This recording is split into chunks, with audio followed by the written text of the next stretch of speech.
तो क्या हाल है दोस्तों? मेरा नाम है अमन और आपका स्वागत है अपने खुद के यूट्यूब चैनल में। तो आज हम बात करने वाले हैं नियो कार्ड के ऊपर। यस, हमने इसके ऊपर एक पहले भी वीडियो बनाई थी, बट उसके अंदर काफ़ी सारे डाउट्स रहे, काफ़ी सारी प्रॉब्लम्स लोगों को फेस करनी पड़ी। तो मैं उनका इलैबोरेटेड एक आपको जवाब दूँगा, प्लस मेरे पास अभी एक रिसेंटली एक ईमेल आया था, प्लस मेरे पास एक मैसेज भी आया था। एक हमारे सब्सक्राइबर रमेश जी, उन्होंने पॉइंट आउट किया कि काफ़ी सारी चीज़ें चेंज हो चुकी हैं जब से हमने वीडियो बनाई थी। तो चलिए हम देखते हैं इसके अंदर क्या कुछ चेंजेस आए हैं और हम उसके लिए क्या कुछ कर सकते हैं।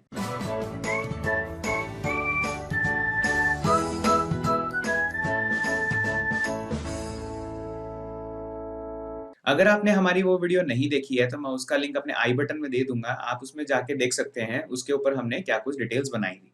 तो मैंने उसके ऊपर लगभग 15 क्वेश्चंस लिखे हैं जो मेरे को फ्रीक्वेंटली आस्क लगे, जो मेरे को कमेंट्स में भी महसूस हुए और मेरे को लगा कि आपको शो करने चाहिए। तो मैंने उसकी चेकलिस्ट बनाई है, मैं उसको आपको दिखाता हूँ। इसमें पूछा गया कि डॉक्यूमेंट रिक्वायर्ड क्या है केवाईसी के लिए। आपको पैन कार्ड चाहिए और दूसरा पासपोर्ट चाहिए। ये दोनों कंपल्सरी डॉक्यूमेंट है, उसके अलावा मेरे हिसाब से आपसे कुछ भी नहीं मांगा जाएगा। इसकी फीस क्या है? पहले फीस थी 0, आपको कोई भी चार्ज नहीं देना था, बट अब इन्होंने नई फीस इम्प्लीमेंट की है, जो है अगर आप एक्टिवेशन कराते हैं जो पड़ती है ₹200 प्लस जीएसटी।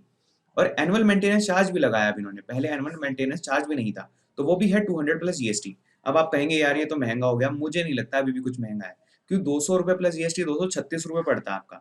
₹236 में आपको एनुअली एक फॉरेक्स कार्ड मिल रहा है, ये कैन से आप एक आपको टॉप अप कार्ड मिल रहा है, आप उसको यूज़ कर सकते हैं। अगर मान लीजिए आपको यूज़ होता है कि भाई मेरे को इसमें पैसे नहीं डालने हैं, तो मत डाल के रखिए।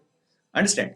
तो अब हम तीसरा क्वेश्चन देखते हैं, वही एनुअल चार्जेस। एनुअल चार्जेस मैंने बताया आपको जिसकी 200 प्लस जीएसटी है। फोर्थ क्वेश्चन है कि कार्ड कब एक्टिवेट होगा? कार्ड एक्टिवेट होगा आपके केवाईसी के बाद। केवाईसी होने के बाद क्या होगा? सबसे पहले तो आपने जिसकी अप्लाई कर दिया, आप अप्लाई करेंगे, उसके बाद क्या होगा कि भाई सारे डॉक्यूमेंट्स आपके पैन कार्ड और ये पासपोर्ट मांग लिया आपसे, तो उसके बाद एग्जीक्यूटिव आपको कॉल करेगा। अगर आपको वो कॉल नहीं करता तो उसके बारे में भी हम बताएंगे क्या कुछ कर सकते हैं। तो उसके बाद हमारा क्वेश्चन है, फिफ्थ क्वेश्चन, कि भाई कौन सी आपको किट में क्या कुछ मिलेगा। कि किट में आपको एटीएम कार्ड मिलेगा, उसका पासवर्ड मिलेगा और वेलकम लेटर मिलेगा, जो भी बेसिक डॉक्यूमेंट्स होते हैं। आपको कौन सी ऐप से इसको एक्सेस कर सकते हैं? ऐप को एक्सेस करने के लिए है नियो बेनिफिट ऐप है। नियो बेनिफिट आप डाउनलोड कर सकते हैं गूगल प्ले से, और शायद उस पे भी एप्पल स्टोर पे भी है, तो आप दोनों पे चेकआउट कर सकते हैं। कार्ड की वैलिडिटी कितनी है? कार्ड की वैलिडिटी 5 ईयर्स की है। आप एक बार एक्टिवेट कराएंगे तो 5 ईयर्स के लिए आपकी एक्टिव रहेगी। अब है मिनिमम बैलेंस कितना रखने का। मिनिमम बैलेंस है 0, आपको कोई बैलेंस मेंटेन करने की जरूरत नहीं है। आपको चाहिए ₹2000 डालने हैं तो 2000 डाल लीजिए। अगर आपको चाहिए 10,000 डालने हैं, अगर आप मान लो फॉरेन जा रहे हैं, तो आप कितना भी चार्ज और कितना भी अमाउंट डाल सकते हैं। अगला है हमारा क्वेश्चन, क्या इस पे इंटरेस्ट मिलेगा? नहीं, इस पे इंटरेस्ट नहीं मिलेगा। मैं बताता हूँ क्यों नहीं मिलेगा, क्योंकि कोई सेविंग अकाउंट नहीं है, ये करंट अकाउंट की फॉर्म में है। करंट अकाउंट की फॉर्म में है तो आपको 0 इंटरेस्ट मिलेगा। तो जो मैटर नहीं करता है, अगर मान लीजिए आपको 3 या 4% फॉरेक्स चार्ज देना पड़ता है एक ट्रांजेक्शन पे, जो आपके लिए बहुत ज़्यादा एक्सपेंसिव पड़ जाएगा। अब हम देखते हैं इसमें कैसे पैसे लोड किए जा सकते हैं। पैसे लोड करने के लिए आप नेफ्ट यूज़ कर सकते हैं, आईएमपीएस का इस्तेमाल कर सकते हैं, या यूपीआई भी कर सकते हैं। आप इन 3 मोड से इसके अंदर अपना पैसा डाल सकते हैं, टॉप अप कर सकते हैं। अब एक क्वेश्चन जो मेरे को काफ़ी बार पूछा गया कि हम इसमें कैश टॉप अप कर सकते हैं। कैश टॉप अप आप नहीं कर सकते इसमें। आपको अपने आईएमपीएस और नेफ्ट जो मैंने आपको अभी बताई, यूपीआई आप कुछ भी कर सकते हैं। इन तीनों फॉर्मेट से आप इसमें जाके पैसे ऐड कर सकते हैं। एक जो क्वेश्चन सबसे ज़्यादा फ्रीक्वेंटली पूछा गया मुझसे कि भई आप इससे पैसे ट्रांसफ़र कर सकते हैं, पैसे ट्रांसफ़र कर नहीं कर सकते, इसके अंदर एक अलग से फीचर है, उसके थ्रू आप कर सकते हैं पैसे ट्रांसफ़र। बट इस कार्ड के थ्रू आप पैसे ट्रांसफ़र नहीं कर सकते, तो आप पैसे ट्रांसफ़र करेंगे कैसे? अगर मान लो आपको पीओएस ट्रांज़ैक्शन करनी है, कोई एटीएम स्वाइप करना है, आप फ़ॉरेन में गए हुए हैं, आपको एटीएम स्वाइप करना है, तो आप एटीएम स्वाइप कर लीजिए, आपको पैसे विथड्रॉ करना है, तो पैसे विथड्रॉ कर लीजिए। अगर आपको पैसे विथड्रॉ और पीओएस नहीं करना है, आपको क्या करना है, फॉर एग्जांपल आप यहाँ पे बैठे और अली एक्सप्रेस से कुछ सामान मंगा रहे हैं, जिसकी मैं ड्रॉप शिपिंग कर रहा हूँ, तो मैंने उसके लिए क्या किया, कुछ भी सामान खरीदा भाई। अली एक्सप्रेस तो आजकल मैं यूज़ नहीं करता हूँ। अगर आपने हमारी वो वीडियो नहीं देखी है तो अली एक्सप्रेस के भी ऑल्टरनेटिव्स हमने बताए हुए हैं, उसका भी लिंक मैं अपने आई बटन में दे दूंगा। तो उन पे हम कैसे पेमेंट करते हैं, इसके अंदर पहले पैसे लोड कर लेते हैं और उससे हम पेमेंट करते हैं। उससे फ़ायदा क्या होता है, हमारा फ़ॉरेक्स चार्ज बच जाता है, जो लगभग 3 से 5% का अकाउंट होता है, जो काफ़ी अच्छी सेविंग क्रिएट कर देता है। तो मुझसे क्वेश्चन पूछा गया कि कौन-सी सिटीज़ के लिए एप्लीकेबल है, कौन-सी सिटीज़ के व्यक्ति इसको अप्लाई कर सकते हैं। मैं कहूँगा कि कोई भी सिटी का व्यक्ति अप्लाई कर सकता है, बट इसी में जाके आपके जो डॉक्यूमेंट है वो कलेक्शन होगा, जो अहमदाबाद है, बैंगलोर है, या जो भी आप इसमें से देख सकते हैं। मैं एक ऐसे सबब में रहता हूँ, मैं वहाँ से मैं गया दिल्ली, मैंने वहाँ पे जाके अपने डॉक्यूमेंट वेरिफिकेशन कराया, मेरा केवाईसी हुआ, तो देखा जाए तो मैं इन सिटीज़ के अंदर बिलॉन्ग नहीं करता हूँ, देन ऑल्सो मुझे मेरा कार्ड एक्सेस मिल गया। तो देखिए फॉर एग्ज़ाम्पल आप रहते हैं कहीं आस-पास रहते हैं किसी एरिया के, फॉर एग्ज़ाम्पल आप गुड़गाँव के आस-पास रहते हैं, तो गुड़गाँव चले जाइए और उसके पास जाके बातचीत कर लीजिए और आपको कार्ड मिल जाएगा। अब एक क्वेश्चन और आता है जो काफ़ी बार मुझसे पूछा गया जो था कि क्या कुछ चार्जेज़ लगेंगे एटीएम विथड्रॉल के? एटीएम विथड्रॉल के ज़ीरो चार्जेज़ हैं अगर आप डीसीबी बैंक से करते हैं। अगर उसके अलावा आप कोई भी चार्ज करते हैं, फॉर एग्ज़ाम्पल आपने भई बैलेंस देख लिया कितना है, आपने अपनी ऐप से नहीं देखा तो आपके ₹10 पर ट्रांज़ैक्शन लगेगा अदर बैंक से और ₹20 पर ट्रांज़ैक्शन लगेगा आपके उसको पैसे इवैक्यूएट कराने। फॉर एग्ज़ाम्पल आपको ₹10,000 निकालने हैं, आपने ₹10,000 निकाले तो आपके ₹20 कट जाएँगे। और ये रहा डोमेस्टिक का। अब इंटरनेशनल की क्या फ़ीस है? इंटरनेशनल का थोड़ा-सा अगर आप इवैल्यूएट करके समझेंगे इसको, तो उसकी फ़ीस क्या है? पहली ट्रांज़ैक्शन आपके लिए फ्री है। फॉर एग्ज़ाम्पल मैं अभी यूएस में हूँ, एग्ज़ाम्पल सपोज़ कीजिए मैं यूएस में हूँ और मैं वहाँ जाके मेरे को $200 निकालने हैं, $100 की 2 ट्रांज़ैक्शन करनी है। मैं गया एक बैंक के पास, मैंने उसमें से $100 निकाले, तो मेरे को ज़ीरो चार्ज देना है। ज़ीरो चार्ज देना है, किसको नहीं देना? मेरे को डीसीबी बैंक को नहीं देना है। परंतु मान लीजिए मैंने ऐसे ही जैसे कि डोमेस्टिक में हमने क्या किया था, हमने दूसरे एटीएम से निकाला था, तो हमें ₹20 देना पड़ा था।